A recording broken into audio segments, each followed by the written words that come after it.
जनाब Shafiqul Islam Babu Chowdhury chairman 5 number Ganeshpur union Parishad सह सभापति जनाब मौलाना अमीनुल इस्लाम जनाब अलहाज मोहम्मद नाजमुल हक मिलो जनाब मामुनुर रशीद अलहाज लुत्फुर रहमान महफिलेर प्रधान अतिथि बांग्लादेश জামাতে ইসলামের শ্রদ্ধাভাজন आमिर नওগাঁ জেলা শাখা পরিচিত মুখ আপনাদের দেখতে পাচ্ছেন শ্রদ্ধাভাজন ওলামা ইকরাম সামনে বসা মুসলমান ভাইরা পর্দার আড়ালের সম্মানিত মা এবং বোনেরা প্রাণপ্রিয় নওগাঁবাসী আল্লাহর দরবারে শুকরিয়া জানাচ্ছি যে বিশাল একটা পাথর আমাদের বুক থেকে আল্লাহ নামিয়ে দিয়েছেন আলহামদুলিল্লাহ নিয়ামতের শুকরিয়া আদায় করলে নিয়ামত আল্লাহ বাড়িয়ে দেয় ওয়াইদ তাআযানা রাব্বুকুম লাইন শাকারতুম লাযিদান্নাকুম ওয়া লাইন কাফারতুম ইন্না আযাবি লাশাদীদ আল্লাহ তাআলা বলেন যদি নিয়ামতের শুকরিয়া আদায় করো লাযিদান্নাকুম লামে তাকিদ নুনে সাকিদা অবশ্যই আমি আল্লাহ এটা বৃদ্ধি করে দেব। এখন প্রশ্ন হচ্ছে নিয়ামতের শুকরিয়া আদায় করা লাগে কি করে?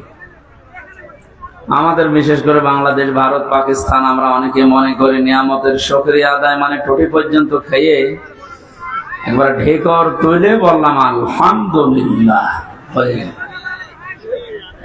নিয়ামতের শুকরিয়া আদায় হয়ে গেছে তো নাকি? এটা একটা বাক্য, এটা কি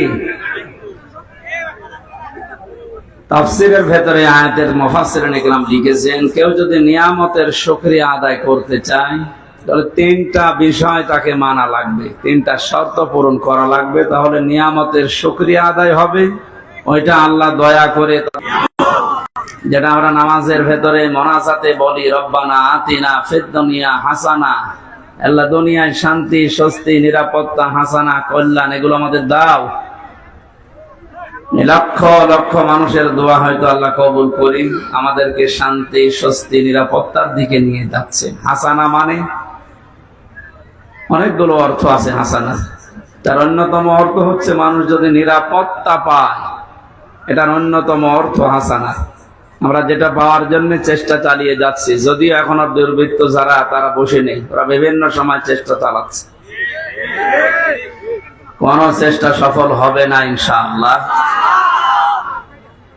যিনি এখন দায়িত্বে আছে অনেকে অনেকে বলতেছে যে উনি মুরব্বী মানুষ কি করতেছে কি করবে, আপনি জানেন লোকটা কে, তাকে নিয়ে এসেছে কে? একটা পাকা খেলোয়াড়।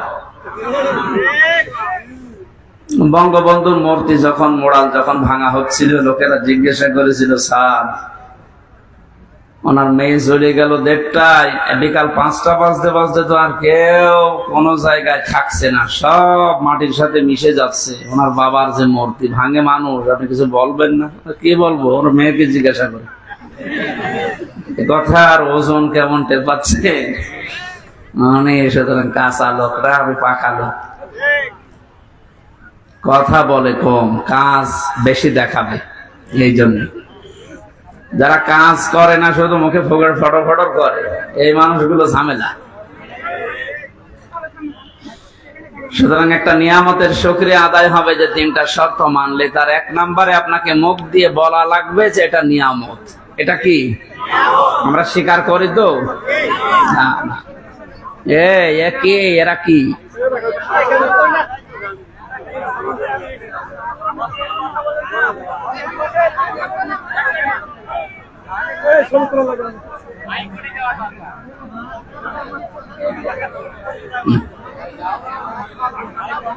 ভাই কি আপনি আমি কি আর কি করছি আপনার সাথে?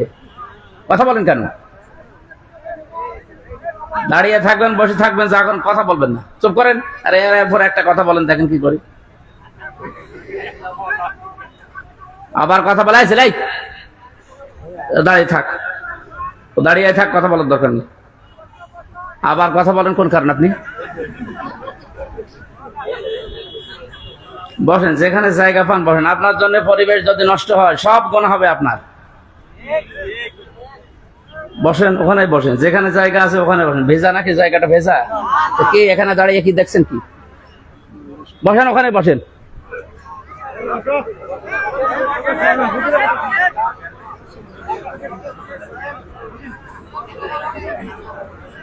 আপনারা বসাতে যদি 30 সেকেন্ড তাকিয়ে থাকা লাগে, কি আশ্চর্য!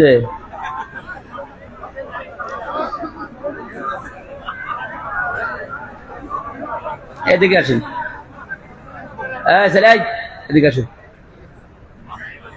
এদিকে আসো, এদিকে আসো। হ্যাঁ হ্যাঁ, তোমার বসাতে আমার আধা ঘন্টা লাগবে।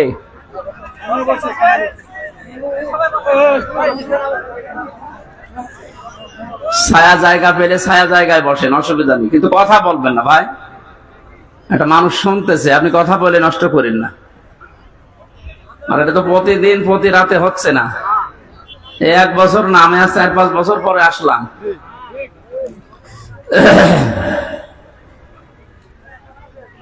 ডাইরেক্ট ফতোয়া দিচ্ছে, আর লোকাচুরি করে লাভ নেই। কোরআনে কারিমের কথা যদি কেউ বাধা দেয়, দুনিয়ার একটা বিষয় তো আছেই, আখিরাত তার ধ্বংস, এবং তাকে আল্লাহ দুনিয়ায় কিছু দেখাবে।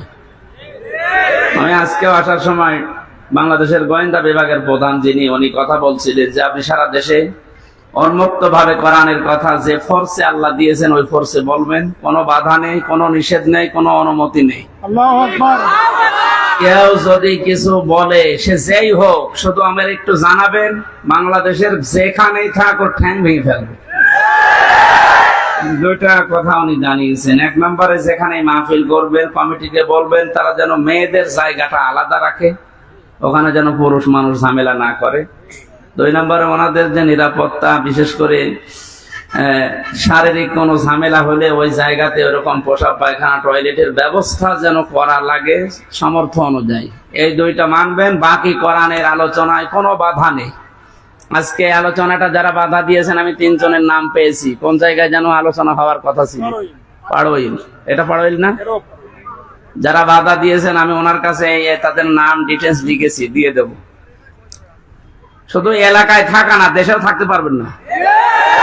এটা আর এই আগস্ট মাসের 5 তারিখের আগে নেই, এখন 5 তারিখ পার হয়ে গেছে। টের পাচ্ছেন কোথায় আছি আমরা? এই জন্য নরম ভাষায় বললাম এটা। আর 2 নম্বর, আল্লাহর ফতোয়া যেটা আছে, কোরআনের কথা যেতে কেউ বাধা দেয়, তার জানাজার নামাজ নেই, তারে কবরে দেওয়ার দরকার নেই, কারণ ও এমনিও জাহান্নামে যাবে, অমনিও জাহান্নামে। আবু জেহেল কোরআনের বিরোধিতা করে আবুল হাকাম থেকে আবু সাহিল হয়েছিল। আপনার নাম যতই সুন্দর থাক, যদি সত্যি আল্লাহর কোরআনে বাধা দেন, আপনার নামও কিন্তু উল্টাপাল্টা বিষয় লেগে যাবে। আমি ওপেন বলছি, রাজনৈতিক ভাবে এদেশে যেহেতু ইসলাম কায়েম করার জন্য চেষ্টা অনেকে চালাচ্ছে, সবচেয়ে বেশি শ্রম এবং কোরবানি যারা দিয়েছে তাদের ভেতরে আপনারা সবাই স্বীকার করবেন এক বাক্যে, বাধ্য হবেন, বাংলাদেশ জামাত ইসলাম। এটা সবাই জানে, সে যেই হোক। এজন্য দিন কায়েম করা যেহেতু ফরজ, নামাজের মতো ফরজ, এই বিষয়টা সামনে রেখে আমার দিন কায়েমের জন্য যারা চেষ্টা চালাচ্ছে, ইসলামী দল যতগুলো আছে, তার ভেতরে এটা আমার ভালো লাগে। এজন্য আমি এটাকে সাপোর্ট করি মনে প্রাণে, এবং যত রকমের সাহায্য আছে আমি সব করার চেষ্টা করি। 2 নম্বর বিষয়, এইটা তো আর রাজনৈতিক অনুষ্ঠান না, প্রচলিত যে রাজনীতি। এমনিতে রাজনীতি ফরজ, কিন্তু কোরআনের, কিসের? কোরআনের রাজনীতি করা ফরজ। 903টার উপরে আয়াত আল্লাহ ডাইরেক্ট ইনডাইরেক্ট মিলে দিয়েছেন। ওটা ফরজ না হলে এত কথা দিত না। যেহেতু প্রচলিত যে রাজনীতির কথা আমরা অনেকে বুঝতেছি 53 বছরে, ওই রকম একটা অনুষ্ঠান এটা না, এটা একটা ইবাদত। এটা কি? কোরআনে কারিমের এই আলোচনাটা একটা ইবাদত। আর ইবাদত, এখানে সব মানুষের মতের পথের লোক আমরা এসেছি ইবাদতটা বোঝার জন্য। কোরআনের তাফসীর লিখে দিয়েছেন, আমরা তাফসীর এখানে কথা বলবো, কোনো দিকে টেনে না, কোনো দিকে চেপে না। আমি আল্লাহর দিকে তাকিয়ে কথা বলি, ওইভাবে বলবো ইনশাআল্লাহ। আমাদের আসল উদ্দেশ্য আল্লাহ যেন আমাদের পরিবর্তন করে দেন। আমিন। নিয়ামতের শুকরিয়া আদায়ের যে বিষয় শর্তগুলো বললাম কোরআন দিয়ে, 1 নম্বরে স্বীকার করবেন আপনি যে এটা নিয়ামত। কি অবস্থায় ছিলাম আপনি নিজেও জানেন, আমিও জানি। আমি বাংলাদেশের বৈধ নাগরিক, আমার বাড়ি পাশের বিভাগে, খুলনা বিভাগে। কুষ্টিয়া, এটা পাশের বিভাগ রাজশাহী। এই মান্দাতে আমি এসেছিলাম বিয়ে খাওয়ার জন্য, একটা বিবাহ অনুষ্ঠানে আমার আসতে দেয়। বলেন তো কোন অবস্থায় ছিলাম? গত কয়েকদিন আগে বাংলাদেশ জামাত ইসলামী কুষ্টিয়া জেলা শাখা 500 আলেমকে ডাক দিয়েছিল, সব ঘরানার আলেম ওখানে এসেছিল। 500 আলেম এক জায়গায় 2.5-3 ঘন্টা তারা আলোচনা করেছে, বিভিন্ন মতামত দিয়েছে। আপনার কি মনে হচ্ছে যে এই 500 আলেম এক জায়গায় তাদের মতামত কোরআনের উপরে, হাদিসের উপরে তুলে ধরলো? আগস্ট মাসের 5 তারিখের আগে 500 না 5 জন এক জায়গা হওয়া সম্ভব ছিল? কি বলতো যে এখানে গোপন ষড়যন্ত্র হচ্ছে, জঙ্গি তৎপরতা এই জায়গায় চালু হচ্ছে। যেখানে 5 জন হলে এরকম উল্টা পাল্টা নাম দিয়ে দিতেন, সেখানে 500 হয়ে গেল, কই কিছুই তো হলো না। এটা ভুক্তভোগী আপনি না, চেয়ারম্যান বলছিলেন না যে আমি জেলে ছিলাম। ভুক্তভোগী যেহেতু আমরা 2 জন, এখানে আরো যারা আছেন, আমরা টের পাচ্ছি যে কি হয়ে গেল। সুতরাং এটা নিয়ামত, আপনি স্বীকার করেন আর না করেন, এটা কি? আরে নিয়ামত সবার জন্য না। কোরআনে কারীম জানিয়েছে, ওয়ানুনাজ্জিলু মিনাল কুরআনি মা হুয়া শিফাউ ওয়া রাহমাতুল লিল মুমিনিন ওয়া লা ইয়াজিদুজ যালিমিনা ইল্লা খাসারা। আল্লাহ পাক বলেন, হে নবী, কোরআন নাজিল করার ধারাবাহিকতায় এমন এমন বিধান আমি দিয়েছি যেটা যদি পালন করা যায় মুমিনদের জন্য রোগ মুক্তির কারণ হবে, শেফা হবে। সময় যখন আল্লাহ আমাদেরকে দিয়েছেন এ নিয়ামতের শুকরিয়া আদায় করার জন্য, কোরআনে কারীম যদি সত্যি আমরা আয়োজন করতে পারি, জমিনে বিশ্বাস করতে পারেন, যত রকমের রোগ আছে, মানসিক, শারীরিক, ইমানের, দুনিয়া এবং আখিরাতের সব রোগগুলো কন্ট্রোল করার ক্ষমতা কোরআনের আছে। ওটা দেখা দরকার। কোরআনের ওই ঔষধ অ্যাপ্লাই না করার কারণে 53 বছরে বহু আইন দিয়ে মুক্ত করার চেষ্টা চালিয়েছে চোর, কিন্তু চোর মুক্ত হয়েছে? চোর যাই ছিল এই 17 বছরে আরো বেড়েছে। এক একজন যে কত বড় বড় চোর এখন ধরা পড়ছে। দরবেশের মতো মানুষ যদি এত টাকা চুরি করতে পারে, দরবেশ বাদ দিয়ে যেগুলো আছে এগুলো তো কত কিছু করিস বলেন। 36,000 কোটি টাকা ঋণ করেছে লোকটা, অথচ 32,000 কোটি টাকা খরচ করে পদ্মা সেতু বানিয়েছে। শুধু ওর টাকায় যদি এখন সরকার তার রাষ্ট্রীয় কোষাগারে জমা আনতে পারে, ওইরকম সেতু আরো বানিয়ে টাকা বেঁচে যাবে। তাও তো এটা সাধারণ মানুষ না, এটা দরবেশ। দাঁড়িয়ে দেখেছেন এখন নাই, নেই এখন নমো।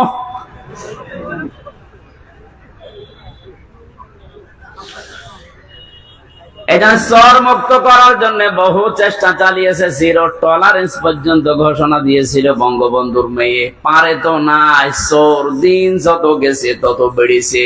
কারণ চোর মুক্ত করার জন্য যে ঔষধ দরকার, 53 বছরে পড়ে নাই।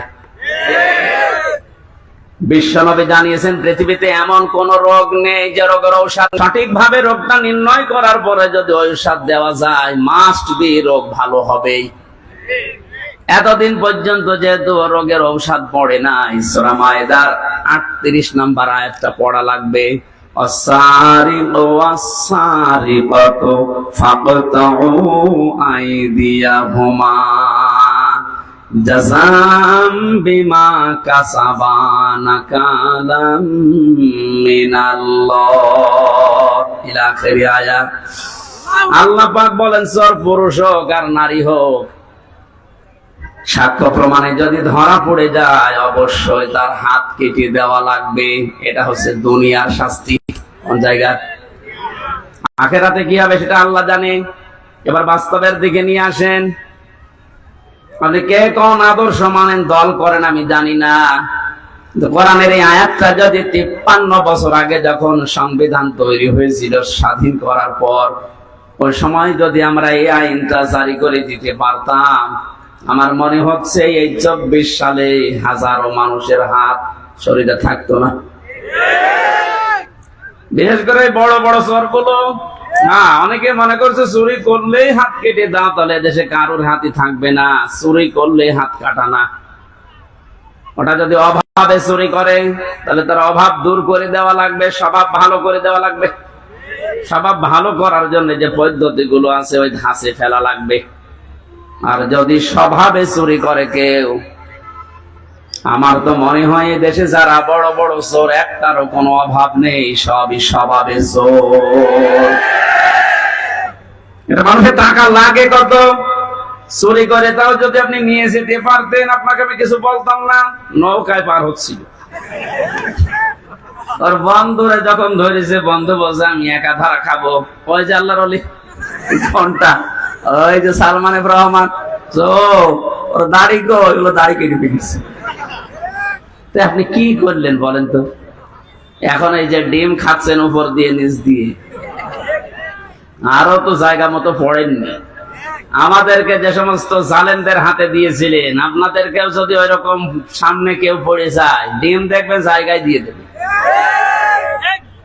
এই যে হাতের আঙ্গুল নখ তুলে ফেলে, এগুলো রিমান্ডে দেখাচ্ছিল যে আমরা যে এইভাবে নখ তুলি। এইরকম লোক জালেম শুধু ওদেরই, আর জালেম নেই, এখনো আছে। এই জন্য আপনার কিছু হয়নি। এই আয়াতটা যদি কার্যকর থাকতো, আপনি চুরিও করতে পারতেন না, আজ আপনার উপরে ডিম খাওয়া লাগতো না। কোরআন নাজিল করার ধারাবাহিকতায় যেহেতু বিভিন্ন ঔষধ আছে, এগুলো এখন সব জায়গায় প্রতিষ্ঠিত করা দরকার। তাহলে জান্নাত, মিনি জান্নাত আপনি বাংলাদেশে দেখতে পাবেন। এজন্য এই নিয়ামতে সবাই আনন্দিত না। ওয়ালা ইয়াজিদু যালিমিনা ইল্লা খাসারা। হে নবী, জালেমদের জন্য কোরআনে কোনো ঔষধ নেই। কোরআনের যত সুন্দর কথায় তাদেরকে শোনান, তাদের শুধু ক্ষতি বৃদ্ধি হবে, রাগ হবে। এজন্য বাংলাদেশে দ্বিতীয়বার স্বাধীন হওয়ার পরে অনেকের মনে আনন্দ নেই। কিছু মানুষের মনে এখনো পর্যন্ত দুঃখ, এখনো তাদের ক্ষতি বৃদ্ধি হতে আছে। দিন যত যাবে জালেমের কোনো সুসংবাদ নেই, ও আরো প্যাচে পড়বে। কারণ কি বলেন তো? কারণ জালেম যারা, এই শব্দটা এত ভয়ঙ্কর মারাত্মক শব্দ। কোরআনে কারিমে আল্লাহ যত কঠিন কঠিন কথা দিয়েছেন, সবচাইতে বড় কঠিন বক্তব্য দিয়েছে জালেমের বিরুদ্ধে। আল্লাহ পাক বলেন, ইন্নামাস সাবিলু আলাল্লাযীনা ইয়াযলিমুনান নাস ওয়া ইয়াবগুনা ফিল আরদি বিগাইরিল হক। ইলা আখিরি আয়াত। সূরা শুরার 42 নম্বর আয়াত প্রথম অংশে আছে, আল্লাহ বলেন আমি আল্লাহর মামলা হবে তাদের বিরুদ্ধে যারা মানুষ হয়ে জুলুম করেছে। এই আয়াত অনুযায়ী এখন বলেন তো, বাংলাদেশে আল্লাহর মামলার আসামি আছে না নেই? আল্লাহ ইয়াজলিমুনাল মুসলিমুনা দেননি, যে মুসলমানদের উপরে যারা জুলুম করেছে, ইয়াজলিমুনান নাস, মানুষ হয়ে যারা মানুষের উপরে করেছে, তাদের জন্য আল্লাহর মামলা রেডি হয়ে আছে। 17 বছর আপনি কি করলেন? বিবেকের কাছে প্রশ্ন করেন। আপনি হামজার মামলার আসামি না, আপনি আল্লাহর মামলার আসামি। দ্বিতীয় শব্দ আর মারাত্মক,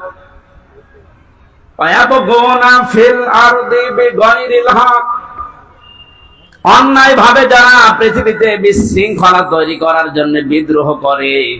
5 তারিখের পর থেকে 4-5টা গ্রুপ বিদ্রোহ করে ফিরেছে। সামনে এতদিন আপনি মায়ের কাছে বলতে পারেননি, এখন মামার কাছে, মামা বাড়ি আবদার পেয়েছে।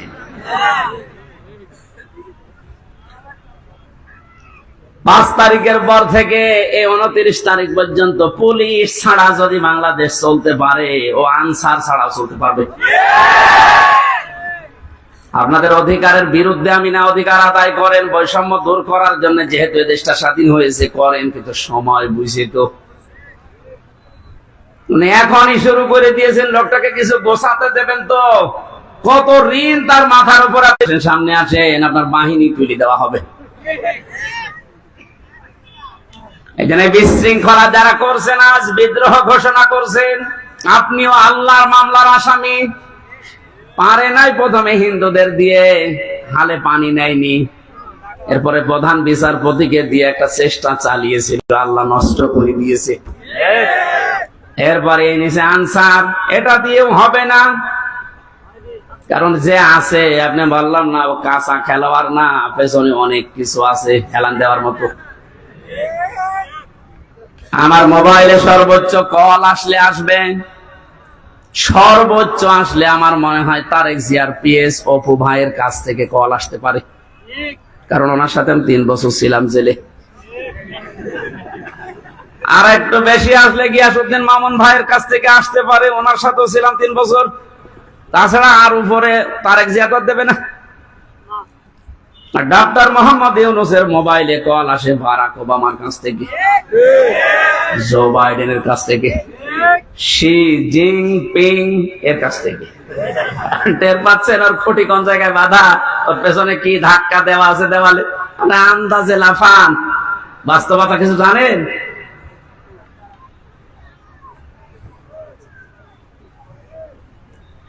অনেকে আপার কাছ থেকে মোবাইলে কল পেয়ে বলছে, আপা ঘাবড়াবেন না, আপনি ঘাবড়ালে আমরা নরম হয়ে যাই।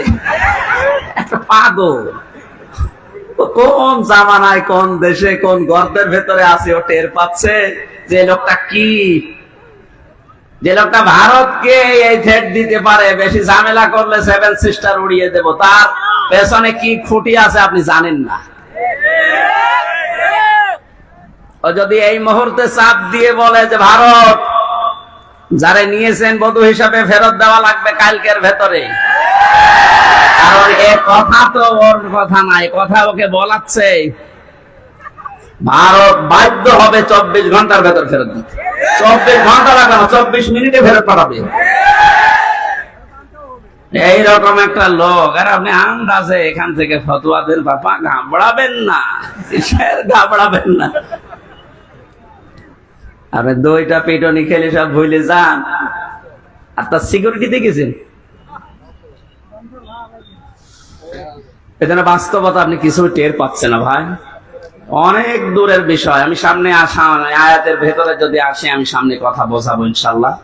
যেটা বোঝাতে চাচ্ছিলাম সহজ সরল ভাষায়, আজ বিশৃঙ্খলা তৈরি করার জন্য যারা বিভিন্ন বাহিনীকে কাজে লাগাচ্ছেন, আমার তো যতটুকু বাস্তবতা, রিমান্ডে আরে 3 বছর জেলে থেকে দেখেছি, ওদের চরিত্র এত খারাপ, ওই মানুষগুলো শেষে দেখবেন পতিতাদেরকেও রাস্তায় নামিয়ে দেবে।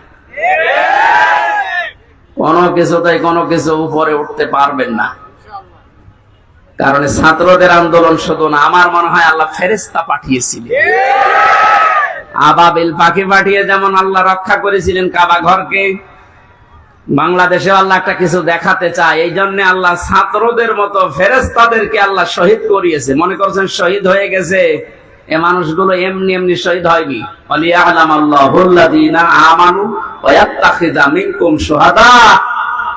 আল্লাহ বলেন, আমি আল্লাহ কিছু মানুষকে শাহাদতের মরণ দিয়ে ধন্য করি, সবাইকে দেই না। যার জীবন যৌবন, যার কর্ম অ্যাক্টিভিটিস এগুলো আমার ভালো লাগে, তাকে আমি সাধারণ ভাবে মরণ দেই না, মরণ দেই শাহাদতে। শেষে আর পারে নাই, পড়ে গেছে। তবে একটা খান্ত শুধু শব্দ শুনলে পালাবেন। এরপরেও কিছু মানুষ এখন কথা তুলছে না, সবাই পালায়, আরো নিচে বুক পেতে দেয়, আত্মহত্যা করেছে, শহীদ হয়নি। আহলে হাদিসের নাম নিয়ে যে লোকটা এই কথা বলেছে, আহলে হাদিসের লোক না, একটা প্রতারক।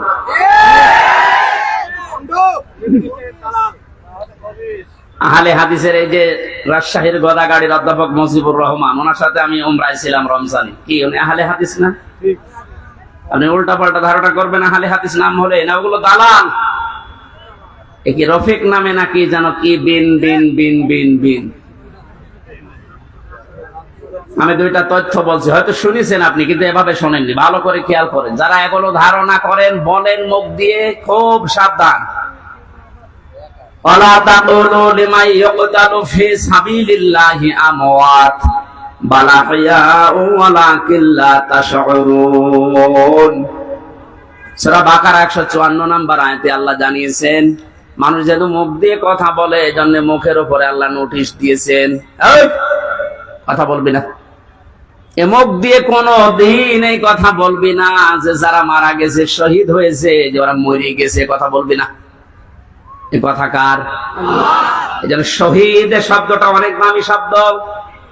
যারা শহীদ হয়েছে জালেমের জুলুমের সামনে নিজের বুক পর্যন্ত দিয়েছে, জীবন পর্যন্ত দিয়ে যারা শহীদ হয়ে গেল, ওদেরও আমাদের মতো জীবনের মায়া ছিল, কিন্তু মানবতাকে বাঁচাতে দেওয়ালে পিঠ থেকে গেছে, শেষ পর্যন্ত না পেরে জীবন দিয়ে গেল। এই মানুষগুলোকে আপনি মরে গেছে কখনো বলতে যাবেন না। আল্লাহ বলেন বালা হইয়া, আরে ওরা জীবিত, ওলা কিল্লা তাশউরুন, কিন্তু তোরা টের পাস না।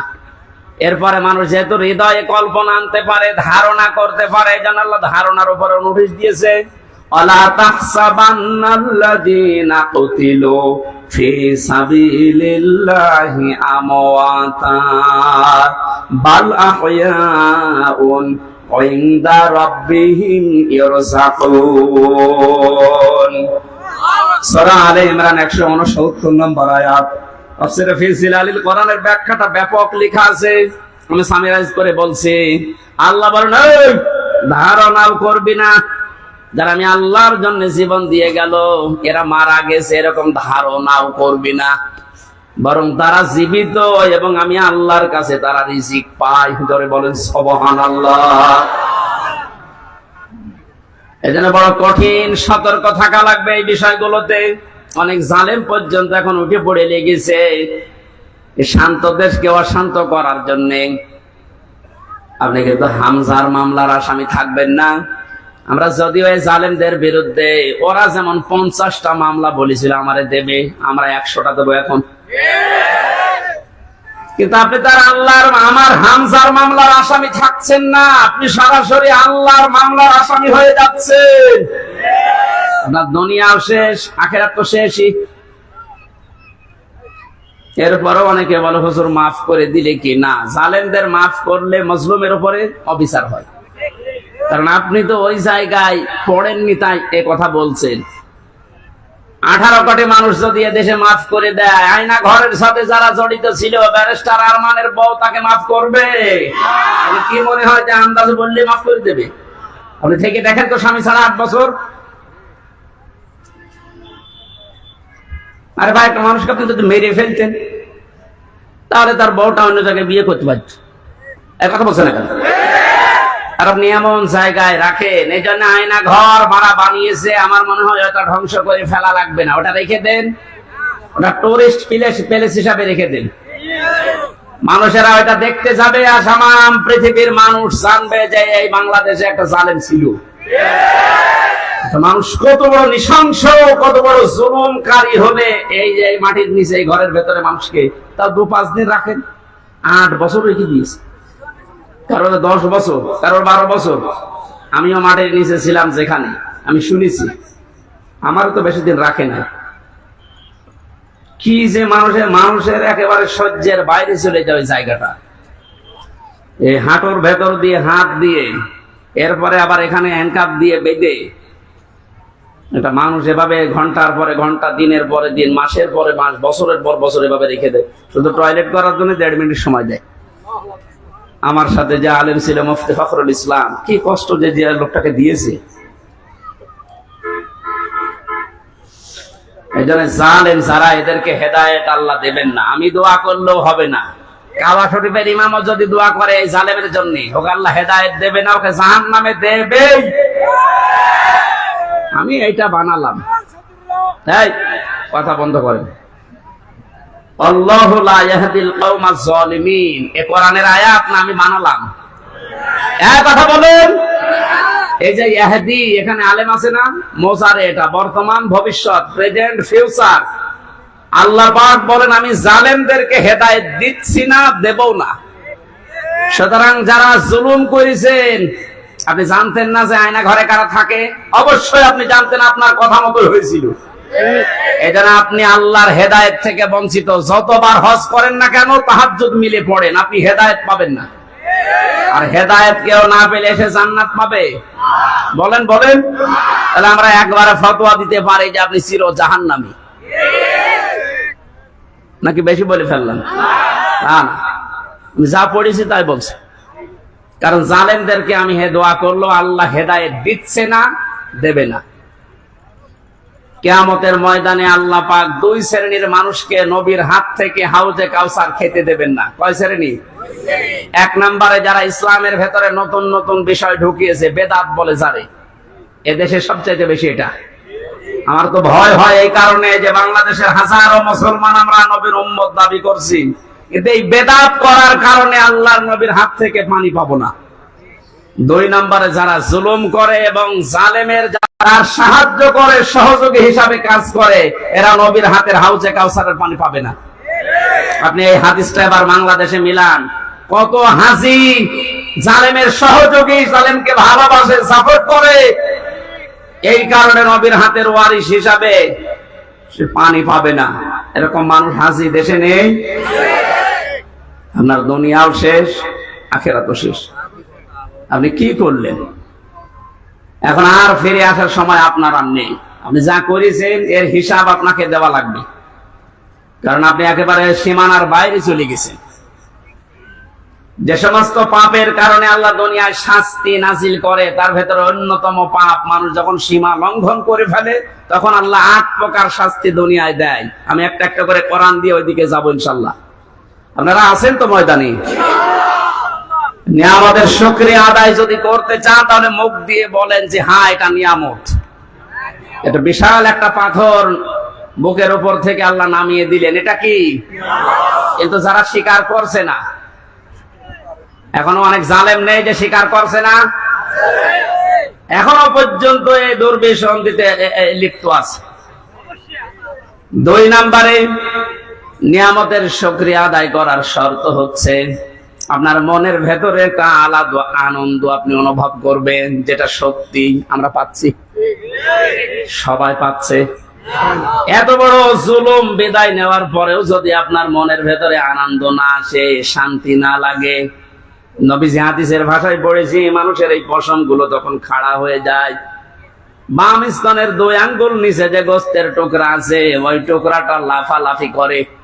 আমার তো 5 তারিখের পর থেকে যে আনন্দ, এমনিতেই কোরআনের এবং হাদিসের এই শব্দের গুলোর সাথে আমার বুক এবং হাত, পশম সব মিলে যাচ্ছে। আমি দেখতে পাচ্ছি এখনো অনেকের মেলছে না। এই কথা বলতে চাই। 3 নম্বরে নিয়ামতের শুকরিয়া আদায় হবে যে উদ্দেশ্য নিয়ে আপনি ওটা কায়েম করেছিলেন, ওটা একেবারে সর্বশেষ জায়গায় পৌঁছিয়ে দেওয়া। এদেশে সমন্বয়ক যারাই ছিল ছাত্র আন্দোলনের অধিকাংশ গুলোর এখন কথা আমি শুনতে পাচ্ছি, ওরা বলছে আমরা মুসলমান। কালকে একজনের বক্তব্য দেখলাম ঢাকাতে, ওরা বলছে আমরা বাংলাদেশে যত জেলায় থানায় সমন্বয়ক ছিলাম, আমাদের উদ্দেশ্য ছিল যত রকমের বৈষম্য আছে সব আমরা দূর করে সমান সমান করে দিতে চাই। এটা আল্লাহ চাই। কথা বলে না কেন? আমরা যেহেতু 96% মুসলমান এই দেশে, দল মত আমরা যাই করি না কেন, 53 বছর তো দেখলাম যে মানুষ চালালে কেমন লাগে না, দেখি নাই? বাবা চালিয়েছে কেমন লাগে আমরা দেখেছি, স্বামী চালিয়েছিল কেমন লাগে আমরা দেখেছি, চাচা চালিয়েছে যেভাবেই হোক দেখেছি, বুবু চালিয়েছিল, ভাবি চালিয়েছে। শুধু এখন দেখতে বাকি আছে কোরআন দিয়ে দেশ চললে কেমন দেখা যায়। আপনি সমন্বয়ক যত আছে, আমার মনে হয় যদি 500 জন থাকে, 498 জন এই কথা বলতে বাধ্য হবে যে আমরা বৈষম্য দূর করার জন্য আন্দোলন আরম্ভ করেছিলাম, আর এটা দূর করার জন্য কোরআন ছাড়া অন্য কোন নিয়ম দুনিয়ায় নেই। অন্য নিয়ম আসলে আবার বৈষম্য শুরু হবে। কোরআনে কারিমে কোনো বৈষম্য আছে? নেই। এটার প্রমাণ কি? আফালা ইয়াতাদাব্বারুনাল কুরআন ওয়ালাউ কানা মিন ইনদি গায়রিল্লাহি লাওয়াজাদু ফীহি ইখতিলাফান কাসীরা। এটা বৈষম্য বিরোধী আয়াত।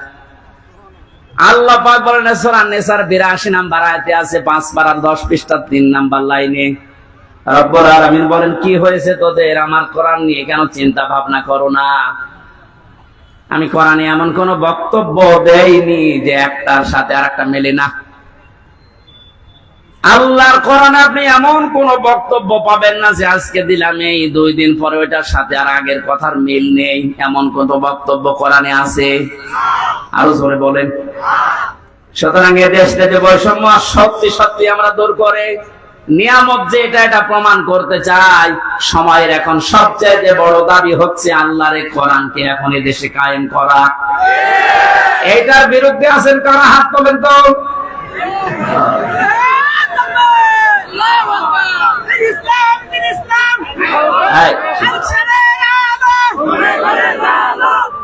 মানুষের এখনো মনে হয় ঘর কাটেনি। আমার মনে হয় আমার আজমি ভাই এই যে আয়না ঘর থেকে এসে এখনো যেমন স্বাভাবিক হতে পারেনি, ব্যারিস্টার আরমান আয়না ঘরে 8 বছর থাকার পরে এখনো উনি স্বাভাবিক হতে পারেনি। আমিও জেলখানায় 3 বছর, আমি এখনো স্বাভাবিক না। এখন দেশের আমার মনে হয় জনগণ এখনো স্বাভাবিক হয়নি, মনে করছে 5 তারিখের আগে আসি না। এখন আর 5 তারিখ নেই, এখন 29 তারিখ। কত বলেন বলেন। যেন এর দাবি এখন এইটা, যেহেতু বৈষম্য দূর করার জন্য, সংস্কার করার জন্য সব জায়গায় কাজ চলছে, সবচাইতে বড় সংস্কার হবে এখন যে জালেম গুলোর কারণে পুলিশ বাহিনীর বদনাম হয়েছে, ওদেরকে প্রকাশ্যে যা ভালো লাগে ওরা করা দরকার। সব পুলিশের দোষ আছে? কখনো না। হাতে গোনা কয়েকটা জালেমদের দোষ যারা ছিল, বিশেষ করে আমার রিমান্ডে যে কয়েকজন ছিল, আমি তো অন্যগুলোর খবর ভালো জানি না, এদের আমি চিনি। আমি আকিস গ্রুপে চাকরি করতাম, 8 দিন হাসপাতাল। এই শয়তানরা আমারে তুলে নিয়ে টাকা খাবে বলে ওই মালিককে এখন এই 5 তারিখের আগেও টাকা নিয়েছে। আমার মামলার আয়ুধে ছিল মিজানুর রহমান, এই মাদারীপুরে ট্যাকের হাটে বাড়ি। এরে খুঁজে বেড়াচ্ছে, যদি পায় এরে পিটিয়ে মেরে ফেলবে। আমার কুষ্টিয়াতে আমাদের সামনে 14 জন মানুষকে একদিনে মেরেছে, 5 তারিখে একদিনে। দারোগা সাহেব আলী। কুষ্টিয়ার মানুষ যদি ওর চেহারা পায় কি যে করবে মানুষ, কারণ যারা মারা গেছে সব আমার বাড়ির আশপাশে।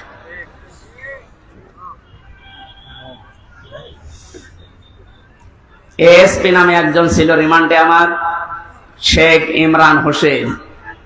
ওর বাড়ি খুলনা ফুলতলা এলাকায়, ওর বাবা আওয়ামী লীগের উপজেলা চেয়ারম্যান। ওরাও খুঁজে বেড়াচ্ছে, কারণ 5 তারিখের আগে পর্যন্ত নাকি এরা টাকা নিয়েছে। স্যার আজকে আমার কল দিয়েছিল, হুজুর 5 তারিখের আগেও আমার কাছে টাকা নিয়ে গেছে। এখনো যদি 5 তারিখ না আসতো মনে হয় আরো টাকা চাইতো। সুতরাং এনে দেওয়া দরকার, যে নে যা পারবি ফুটবল খেল। কালকে ইনোরে একটা লাথি দেয়নি একজন। সম্মানিত ভাইরা, আমি যেটা বোঝাতে চাচ্ছিলাম, যেহেতু সংস্কার আরম্ভ হয়েছে আর এইটা করার জন্য ওনারা আন্দোলন করেছিল, সুতরাং সংস্কার খুব তাড়াতাড়ি করেন, নয়তো জালেমরা কিন্তু বসে নেই। ওরা একটা একটা করে ইস্যু তৈরি করবে, আবার অশান্ত করার চেষ্টা করবে। ডক্টর মোহাম্মদ ইউনূস বারবার বলছে, ভাইরা আমার সময় দিন, আমাকে কাজ করতে দিন। আপনাদের এই 17 বছরের জঞ্জাল আমি এই 17 দিনই শেষ করে ফেলবো, একটু সময় দিন আমারে। এর ভেতরে আমার যখন চলছে, বাংলাদেশের যত ডিসি আছে, এসপি আছে, টিওনো আছে, ওসি আছে, যারা জালেমদের সহযোগী ছিল, সবাই না, যারা ছিল ইমিডিয়েট তাদেরকে এই মুহূর্তে বাধ্যতামূলক বাদ দিয়ে দিন। কারণ এরা যদি একটু ফাঁক ফকর পায়, ওরা কিন্তু অনেক কিছু করে ফেলবে। এই জন্য আমাদের উচিত হচ্ছে তাড়াতাড়ি করে এই সংস্কার গুলো খুব তাড়াতাড়ি আরম্ভ করা। ডক্টর আসিফ নজরুল সাহেব উনি ঘোষণা কালকে দিয়েছে যে খুব তাড়াতাড়ি এটা করা হবে, একটু তাড়াতাড়ি করেন, নয়তো এখনো ঝামেলা কাটছে না। আমরা নিয়ামতের শুকরিয়া আদায় যে 3টা পদ্ধতি শুনলাম, মুখে স্বীকার করা, অন্তরে আনন্দ পাওয়া, আর যে উদ্দেশ্য নিয়ে এটা করেছে ওই উদ্দেশ্যটা এখন এই সংস্কারের মাধ্যমে কায়েম করা। আল্লাহ আমাদেরকে এভাবে নিয়ামতের শুকরিয়া আদায় করলে আমরা যেটা চাই ওইটা আল্লাহ আরো বাড়িয়ে দেবে। ওয়ালাইন কাফারতুম, যদি না শুকরি করেন, যদি না বোঝার ভান করে থাকেন, যদি এবার ভুল করেন, এই ভুল কিন্তু আর শুধরানোর জায়গা থাকবে না। আর ইন্না আযাবিলা শাদীদ, আল্লাহর আযাব, শাস্তি বড় কঠিন। আল্লাহ তুমি আমাদেরকে এই আয়াতটা এক্ষুনি বাস্তবে মেনে নেওয়ার তৌফিক দাও, বলেন আমিন। দরুদ ও সালাম পড়ি আমাদের নবী মুহাম্মদ রাসূলুল্লাহর উপরে সাল্লাল্লাহু আলাইহি ওয়াসাল্লাম। আমার আজকের আলোচনার বিষয় হচ্ছে এই যে আযাব গজবগুলো একটা একটা করে এখনো থামছে না, আসতে আছে। এগুলোর কারণ ব্যাখ্যা করব আজকে কোরআন দিয়ে। সূরা রুম 41 নম্বর আয়াত। কত নাম্বার? আল্লাহ রাব্বুল আলামিন বলেন, আউযু বিল্লাহি মিনাশ শাইতানির রাজীম, বিসমিল্লাহির রহমানির রহিম। ظهر الفساد في البر والبحر بما كسبت أيدي الناس ليذيقهم بعض الذي عملوا لعلهم يرجعون صدق الله العظيم।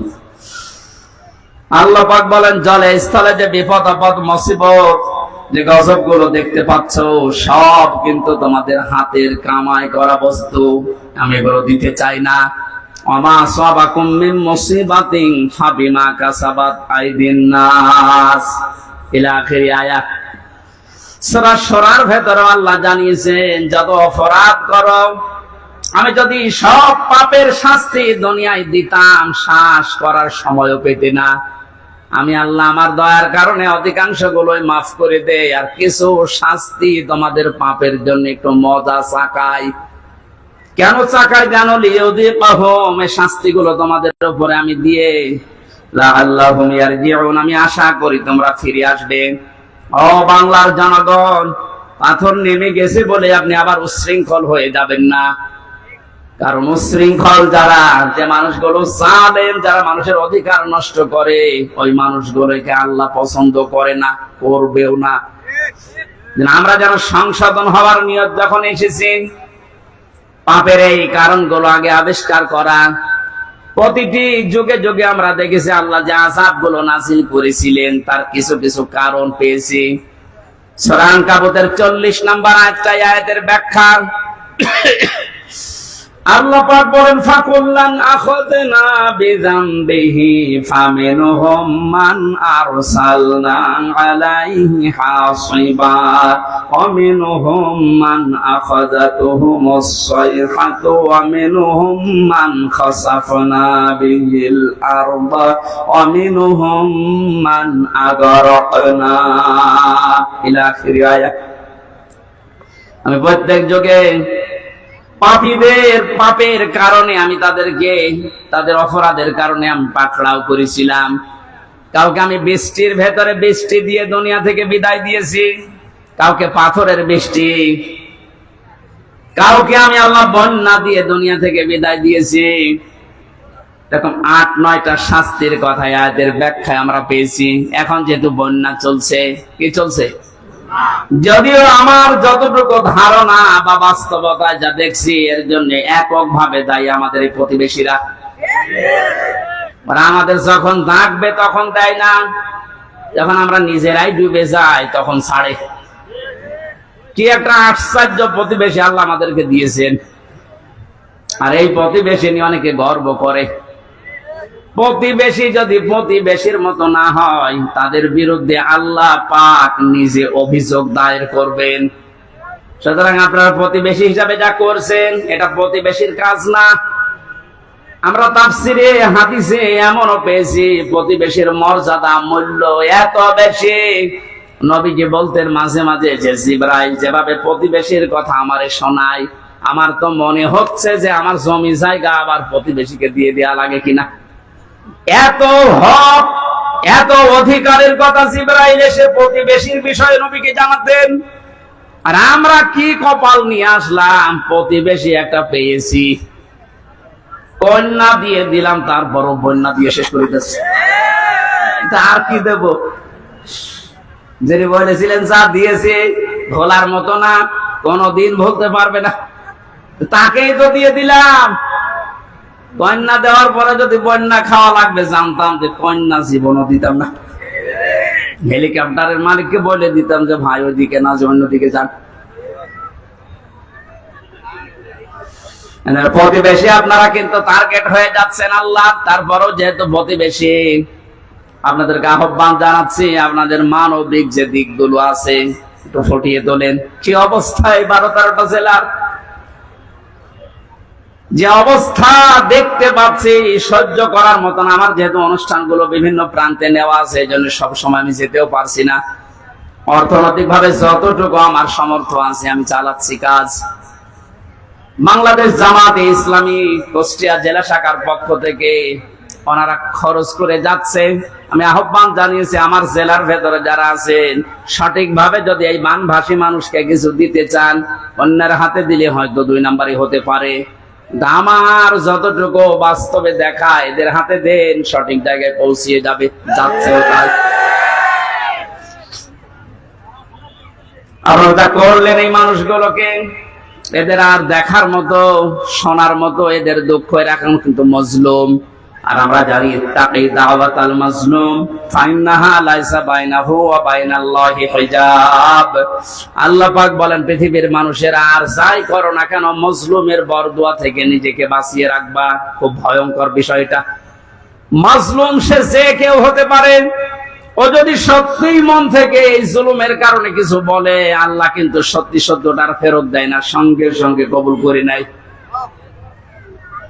এর বাস্তব উদাহরণ যে ছোট হুজুরদা রাফিকুল ইসলাম মাদানী, এই ছেলেটা আমার সাথে ছিল প্রথম 2 মাস। আমারে বলছিল, হামজা ভাই আমারে প্রথম ধরার পরে রিমান্ডে যেদিন আমার এরা 12:30টার সময় হাতের ঝিলে নিয়ে গেছে, পুরা উলঙ্গ করেছে। আমার শরীরে 1 টুকরা কাপড় রাখতে দেয়নি। রাস্তা 2 দিক থেকে ব্লক করে আমার পুরা শরীরটা উলঙ্গ করে একটা সিগারেট আমার হাতের ভেতরে ধরিয়ে দিয়েছে। এটা অর্ধ উলঙ্গ মেয়ে লোক কোথা থেকে যেন নিয়ে আসলো, আমার পাশে দাঁড় করিয়ে ছবি তুলতেছে। আর একে অন্যকে বলছে এটা আজকে ছড়িয়ে দেওয়া লাগবে, তাহলে দেশের মানুষ বুঝবে যে হুজুরের অবস্থা কি। বলছে, আমি একজনকে জিজ্ঞাসা করলাম, এক এসআই কে, যে আপনারা যা করলেন আমার সাথে, এটা কি সত্যি ডিবির হারুন স্যার জানে? ওই এসআই বলছে জানে না, মানে ও হারুন স্যারই করাচ্ছে। বলছে, আমি এত অসহায় হয়ে গেলাম ওই সময়, মুখ থেকে আমার বের হয়ে গেল, আল্লাহ যা করলো তুমি তো দেখলে, যে লোকটার নির্দেশ মতো এগুলো করছে তারে তুমি একটু দেখো। আল্লাহ ঠিক দেখেছে।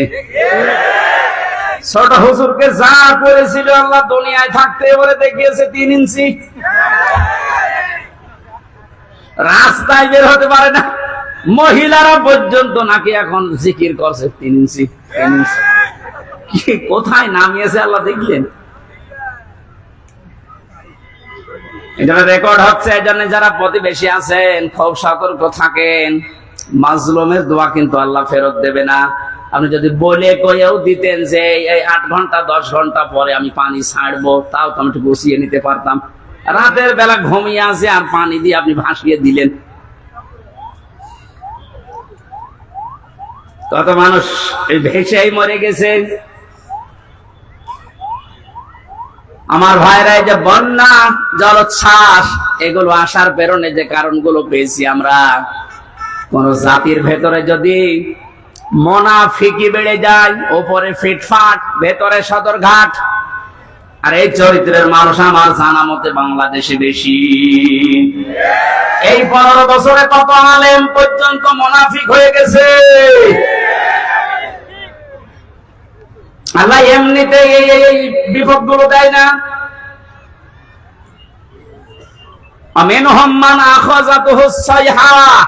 তার উপরে আল্লাহ পাথরের বৃষ্টি নাজিল করেন। তাফসীরের ভেতরে পড়েছি, আয়াতের ব্যাখ্যা করতে গিয়ে হযরত শুআয়ব আলাইহিস সালামের ঘটনাটা ফি সিলালিল কোরআনে আছে। ওয়া ইলা মাদিয়ানা খাহুম শুআয়বা ক্বালা ইয়া কওমি ইবুদুল্লাহা মা লাকুম মিন ইলাহিন গায়রু, ইলা আখিরি আয়াত। আল্লাহ পাক বলেন, মাদাইন শহরে হযরত শুআয়বকে তার ভাইদের কাছে আমি পাঠিয়েছিলাম। তিনি মাদাইনে, হযরত শুআয়ব মিশরের মাদাইন আইকা এই এলাকায় বাস করতেন। ডাক দিয়ে বললেন, আমার জাতির লোকেরা, তোমরা আল্লাহর ইবাদত করো, তিনি ছাড়া ইলাহ, এটা আর কেউ নেই। ইলা মানে, ইলা শব্দের 4টা প্রধান অর্থ আমি এই আয়াতের তাফসীরে পেয়েছি। এক নয়, ভালো করে শোনেন। এই জন্যই তাফসীর মাহফিলে আসতে হয়। আলেমগুলো খেলা করার জন্য এখানে বসে নেই, ওনারা জানে না। এই গুরুত্বপূর্ণ কাজ বাদ দিয়ে ওনার মতো মানুষেরা যদি মোস্তফা আমিন বসে থাকতে পারে, আপনি কি হয়েছেন বলেন তো? ইলা শব্দের যে ব্যাখ্যা দিচ্ছে এবার নিজের জীবনের সাথে মিলাবেন। আল্লাহ রাব্বুল আলামিন জানিয়েছেন প্রতিটি নবীর যে দাওয়াতের পদ্ধতি ছিল, আমি কিছু কিছু কোরআনে কোট করেছি। তার ভেতরে শুআয়ব আলাইহিস সালাম একজন। তিনি জাতির লোকদেরকে বলেছিলেন, জাতির লোকেরা আল্লাহর ইবাদত করো, তিনি ছাড়া ইলাহ নেই। কি নেই? আমরা যেহেতু নবীর ওয়ারিস, নাকি মানেন না? এক কথা বলে না কেন? আমি তো প্রথমেই বলেছিলাম রাজনৈতিক ভাবে আমি একটা দলকে ভালোবাসি, সাপোর্ট করি, সহযোগিতা করি, কিন্তু এটা তো ওইটা না। আমি জাতির লোককে এখন বাঁচাতে চাই, ওরকম মন নিয়ে কথা বলছে। আমি নবীর ওয়ারিস হিসাবে এখন দায়িত্ব পেয়েছি। আল্লাহ পাক যে জানিয়েছে নবীদের এই কাজ ছিল, আমরা নবীর ওয়ারিস হিসাবে আমাদের একই কাজ। ওনারা যেটা বুঝিয়েছিল ওইটাই বোঝাচ্ছে, জাতির লোকেরা আল্লাহ ছাড়া কারো ইবাদত করা যাবে না, তিনি ছাড়া কোনো ইলাহ নেই। কি নেই? আরো জোরে বলেন। ইলাহ শব্দের ব্যাখ্যা বললাম কয়টা? 4টা। বলেন বলেন। 1 নম্বরে ইলাহ মানে আল্লাহ পাক বাদ দিয়ে আইন তৈরি করার ক্ষমতা কারো নেই, এই জন্য আল্লাহ ইলাহ। আল্লাহ কি? আপনি না মানবেন, আমি দাওয়াত দিতেই থাকবো আপনাকে, কারণ আপনি এখনো পর্যন্ত ক্লিয়ার না। আইন তৈরি করার দায়িত্ব দুনিয়ার কারো হাতে আল্লাহ ছেড়ে দেয়নি, এটা আল্লাহর হাতে। কারো হাতে ছেড়ে দিলে সে নিজের দলীয় কায়দায়, নিজের ব্যক্তিগত কায়দায়, নিজের স্বার্থে, দলীয় স্বার্থে ওইটা বানাইতো। কথা বলেন না কেন? আল্লাহকে ওই রকম এই কথা বলেন। আল্লাহ রাব্বুল আলামিন যেন সবার জন্য উপকার হয় এমন আইন তৈরি করেন, এই জন্য আইনের বিষয়টা আল্লাহ কাউকে ছেড়ে দেয়নি। রাব্বুল আলামিন বলেন, হে নবী, মানুষেরা হয়তো আপনাকে মাঝে মাঝে জিজ্ঞাসা করতে পারে, ইয়াকুলুনা হাল্লানা মিনাল আমরি মিন শাইইন কুল ইন্নাল আমরা কুল্লাহু লিল্লাহ। সূরা আলে ইমরানের 154 নম্বর আয়াতের মাঝের অংশে আছে, 4 নাম্বার পারার 9 নাম্বার পৃষ্ঠা 3 নাম্বার লাইনে। এরপরে আপনি ফতোয়াবাজি করেন, দেখে নিন যান। আল্লাহ বলেন, মানুষ যদি জিজ্ঞাসা করে যে আইন তৈরি করবো, আমাদের কোন ক্ষমতা, কোন অধিকার, পাওয়ার আছে? আল্লাহ বলেন, আপনি ফতোয়া দেন যে না, এটা শুধুমাত্র আল্লাহর দায়িত্ব। কার? জাতির লোকেরা এটাই তো বোঝাতে সে কুষ্টিয়া থেকে এসেছে যে আল্লাহর আইন বাদ দিয়ে কারো আইন মানা যাবে না, এমনকি মা বাবার আইনও মানা যাবে না। হ্যাঁ, ঠিক আছে তো? না না, এই যে হুজুর বলেন তো, মা বাবার আইন মানা জায়েজ আছে না নেই? না, আন্দাজ বলেন কেন? وَقَضَى رَبُّكَ أَلَّا تَعْبُدُوا إِلَّا إِيَّاهُ وَبِالْوَالِدَيْنِ إِحْسَانًا। সূরা বানী ইসরাঈলের 24 নম্বর আয়াতে 22 নম্বর আয়াতের প্রথম অংশে আছে, আল্লাহ পাক বলেন, আমি রায় দিলাম, আমি ফতোয়া দিলাম, সিদ্ধান্ত নিলাম, কার্যকর করে দিলাম, লিখে দিলাম, ফায়সালা করে দিলাম, আর কোন নড়ন চড়ন নেই, কোন পরিবর্তন হবে না। ওয়াকাযা রাব্বুকা, তোমার রব ফায়সালা দিয়ে দিয়েছে, আল্লাহ তা'বুদু ইল্লা ইয়া, সে আল্লাহ ছাড়া কারো ইবাদত করা যাবে না। আর মা বাবার সেবা করা ফরজ, আইন মানা ফরজ না। বাংলার মুসলমানেরা আবার বিবেককে প্রশ্ন করেন, আল্লাহর পরে মা বাবার স্থান, তাদের আইন মানা জায়েজ নেই, তাদের সেবা করা ফরজ, তাদের পেছনে সাধ্য মতো খরচ করা ফরজ। কথা বলেন এখানে, মা বাবার আইন মানায় যদি ফরজ না হয়, কোন মহারতি আছে যে আইন বানিয়ে দিলে মানা লাগবে? যারা মানুষ হয়, মানুষের তৈরি করা আইন মানার জন্য চেষ্টা চালাচ্ছেন এখনো, আপনি কুকুরের চাইতেও খারাপ। একটা কুকুরের আইন মানে যে মানুষ হয়ে এরপরও আপনি মানুষের আইন তৈরি করার জন্য, তাদের আইন প্রতিষ্ঠার জন্য এখনো যদি কাজ করেন, সংগ্রাম করেন, টাকা পয়সা খরচ করেন, আপনি কিয়ামতে যখন উঠবেন মরণের পরে আপনার এই আকার থাকবে না, কুকুর হয়ে উঠবেন। এটা আমি বানালাম, হ্যাঁ?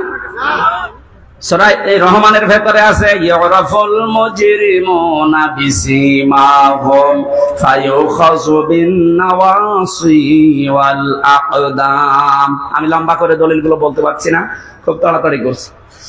হযরত শুআয়ব আলাইহিস সালামের জীবনীতে এবার পেয়েছি, তাকে যে পাথরের বৃষ্টি দিয়ে ধ্বংস করে দিয়েছিলেন উম্মতদেরকে।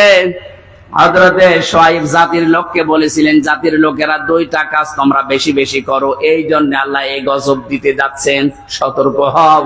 ফাউফুল কাইলা ওয়াল মিজানা ওয়ালা তাবখাসুন নাসা আশিয়াআহুম ওয়ালা তুফসিদু ফিল আরদি বা'দা ইসলাহিহা ইলা আখিরি আয়াত। এক নম্বরে জাতির লোকের ভেতরে এই কাজটা বেশি ছিল, তারা ওজনে কম বেশি করত। কিসে ওজন? মানে শুধু দাড়ি পাল্লার ওজন বলেন না, পৃথিবীর প্রতিটি জিনিসের ওজন আছে, আপনার বিবেকের ওজন আছে। এই যে চেয়ারে বসেছি, চেয়ারের ওজন আছে। যারা আজ লেখাপড়া করায়, মাস্টার, শিক্ষক, ওস্তাদ, মুআল্লিম, তাদেরও ওজন আছে। তারা নেওয়ার সময় তো বিভিন্ন জায়গা থেকে জ্ঞান ভালোই অর্জন করেছে, এই যে মাস্টার, কিন্তু দেওয়ার সময় আর ঠিক মতো ছাত্র ছাত্রীদের দিতে চায় না, তখন বলে প্রাইভেট পড়া লাগবে, কোচিং করা লাগবে। কোরআনে কারীম যেন আমাদের নাম নিয়ে আয়াত আল্লাহ নাযিল করেছেন, ওয়াইলুল লিল মুতাফফিফিন আল্লাযীনা ইযা তালু আলান নাসি ইস্তাওফুন। আল্লাহ বলেন ধ্বংস হয়ে যায় কয় দোকানদারগুলো, যারা ওজনে কম বেশি করে। এখানে শুধু দোকানদার উদ্দেশ্য না, দুনিয়ায় যে যেখানে আছে ওই জায়গায় নেওয়ার সময় ঠিক মতো নেয়, দেওয়ার সময় যারা কম দেয়, এই মানুষগুলো এই আয়াতের ভেতরে শামিল। তাদের ধ্বংস কামনা করছে কে?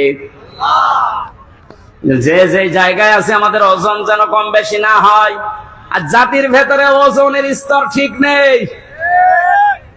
ধনীরা অপরাধ করলে ওজন একরকম হয়, গরিব মানুষ অপরাধ করলে ওজন আর একরকম হয়।